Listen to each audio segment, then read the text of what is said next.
just recently over the weekend, the West Bloomfield Lakers actually went on the road again, 2-week road trip, I should say, continuing their road trip. Actually, they played Rochester Adams Highlanders over the weekend, and unfortunately came out with another loss. But we are here to break that down. And right here, we are joined right here on the Splash by West Bloomfield football color commentator for Civic Center TV and 89.3 Lakes FM, Matt Catoni. Thank you for being here, Matt. Hey, Kevin. Hey, Matt. So I had a chance to watch this game. It's a lot to unpack per usual. Another loss, unfortunately, but it wasn't just a usual loss. Let's start with the first half. It was scoreless in the first half on both sides. With that being said, I think that speaks to both defensive performances. What would you say actually kind of set the tone or for the rest of the game in that first half?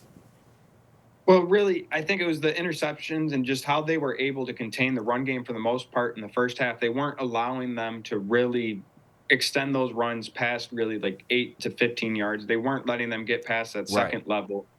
And it was just a good job stepping up in the red zone and just making sure that once they got the ball past midfield, if they did, they weren't going to get into scoring range or even driving them out of scoring range.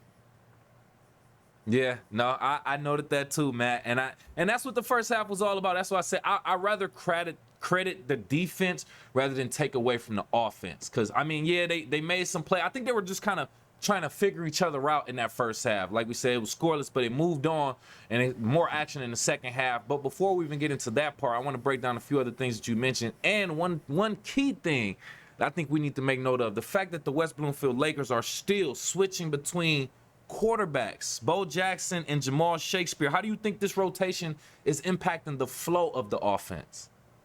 Well, I think it didn't necessarily affect things as much last game. And I kind of like what they are doing with Jamal Shakespeare, similar to what they did with Samaj Morgan, Donovan Edwards, having him kind of in that running quarterback sort of role and taking a lot of the Right. direct snaps and kind of getting the offense moving in that way and kind of catching defenses off guard with them sort of expecting him to pass maybe.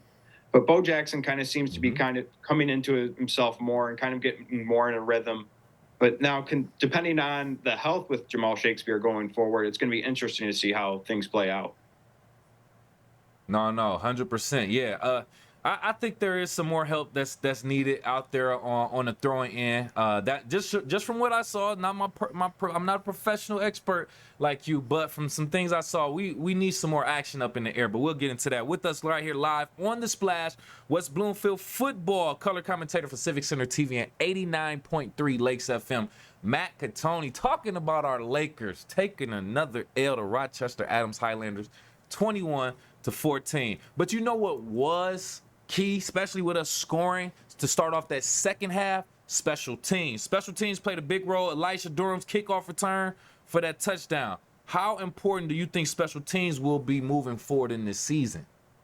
Yeah, special teams so far this year have been huge for the Lakers. We've seen, like you mentioned, Elijah Durham's kick return last week, but Alos on really all Hmm. facets of special teams has been huge. He's been phenomenal as a punter this year. He also almost took a kick return back to the house this past week, but just barely stepped out of bounds at around the 30-yard line.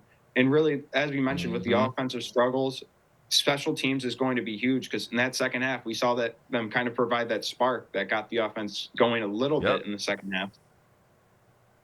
Oh, oh my God. I looked away for 2 seconds because you usually think of kickoff returns, they get a few yards, 10, 15 yards, some. Man, I looked up, I hear the announcers going crazy. I'm like, yo, he ran it all the way back. I'm like, this guy is on the field working. I love and appreciate that. But some things are the mistakes that I want to break down, and we talked about the red zone. And this is on both ends of the ball, too. Both teams had costly turnovers in the red zone. What adjustments do you think the Lakers need to make to limit these turnovers in these crucial moments and areas?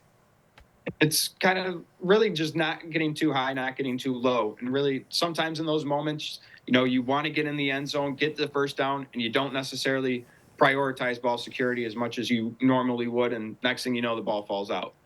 Typically, I don't expect Elijah Durham to fumble like he did late in the game last week. Mm-hmm. I think he'll be fine going forward. I think that was just one of those things that happens. Very unfortunate. I think Yeah. he's someone that we won't have Mm-hmm. to worry about with ball security.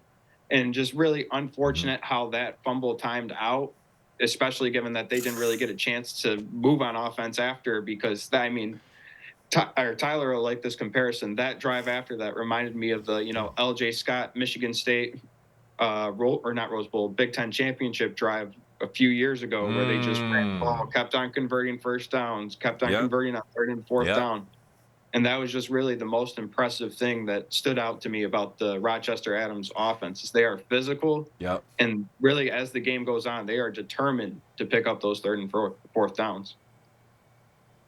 No, you spoke to it. You spoke to it, Matt. See, just to speak on a couple things you said, I agree. That fumble that he had, I'm surprised they even called it a fumble. Like, I guess he made a football play, he caught it, and he kind of turned, but it happened so fast. I was like, oh my God. So I can't blame him for that. He got us that touchdown in special teams. All right, cool. He made up for whatever the case may be.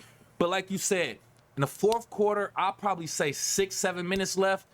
Highlanders had the ball. They didn't let that thing go. Ran the clock. I started to notice. I said, oh, I see what they're doing. They're running the clock. Just running the ball, giving it to Mateo, letting the quarterback Waters run the ball, get a couple yards, let the clock go. I think even it was at a point where it was like 4th and inches. They just kept going. I mean, obviously it makes sense, but you saw what their plan was ultimately. But I just want to touch on that because you definitely said it. With us right here live on The Splash, just going over the West Bloomfield Lakers' last performance last week against the Rochester Adams Highlanders. We have Matt Catoni, West Bloomfield football color commentator for Civic Center TV and 89.3 Lakes FM. Josh Tate showed up for the Lakers. He had a strong performance on the ground. How you see the running game evolving as the season progresses for Josh Tate specifically? Yeah, Josh Tate looked especially well going against one of the best teams in all the state of Michigan. I mean, really, Rochester Adams definitely looks like a team that will have a good chance at seeing Ford Field this fall. But going forward, I expect the run game to go better. And this week is really going to be huge for getting that offense going, especially taking on a Southfield A&T team that's kind of, struggling to replace a lot of talent, especially at the quarterback position. So now, after losing a tight game against one of the best teams in the state, the Lakers can kind of use this opportunity to get the offense and run game going even further. And I like I said before, I want to stress the fact that it wasn't a blowout. It wasn't like it was a very tight game. I mean, like literally to the last play. Those last couple plays, we had I think it was Shakespeare as the quarterback. We had a wide receiver wide open. I think he just overthrew him. And then he had the last play, I forgot the receiver's name. He threw him the ball, got tackled at like the 10. We were right there against a team that is elite in the conference too. So I just wanted to point that out there too. They put on a great performance all the way into the end too. So we had to say that. But like we mentioned before, Rochester Adams, they essentially just controlled the clock basically for like the last half of the fourth quarter. What can we really do to manage situations like that again? Like, Matt, from your perspective, like if we are put in that position where we're against the clock and the other team has the ball and they're just kind of using, how can our defense improve against those situations? Really, it just starts up front, and it's not necessarily anything that you can kind of scheme against. It's one of those things where it's a battle of the wills down up front. And I think going forward, you're going to see a guy like Tank Pittman really take pride in being that guy to step up and get the stops in those situations. Right. 100%. Yeah, I mean, it's unfortunate. You can only do what you got to do, but you got to try to stop that run game ultimately, because that's what they're going to do. They're going to continue to run the ball, get those first downs. So that defensive line got to do, the secondary got to step up and do what they have to do too to try to get those stops. Because, I mean, like we said, ultimately that was their game plan, just running the clock. Hey, Matt, man, we appreciate your time. Thank you for being here. Just lastly, man, just overall, what do you feel like the Lakers should take away from that loss? And what should we do to prepare going forward for our homecoming game against Southfield A&T? I think really they shouldn't get too down on themselves for that loss. Like you said, it wasn't a blowout. It was a very close contended game. And you look at how it ended, right? How Coach Petrito coached that end of the game. He didn't want the Lakers to have a chance to score, to take the lead or tie it with really any sort of time. He gave them back it with I believe just under a minute left. And you could tell that was his intent. He wasn't going to give the Lakers an opportunity to score because he knows just how explosive that this offense can be.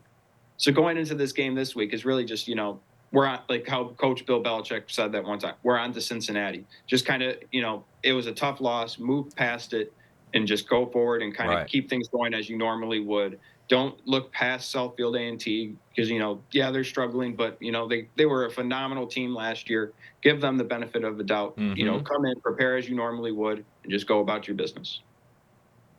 Yep, one game at a time, 1 week at a time too. Yeah, and I'm glad you said you got to have that short-term memory. Just forget about it and keep it moving ultimately. But different things to kind of keep in mind to kind of prepare going forward. Like we said, there's a few different things that we can work on to kind of get it going. But ultimately, a great game, and hopefully we recover from that. But thank you again for your time right here live on the Splash. We appreciate you, West Bloomfield Lakers football color commentator for Civic Center TV and 89.3 Lakes FM, Matt Catoni. Thank you, sir. Yep.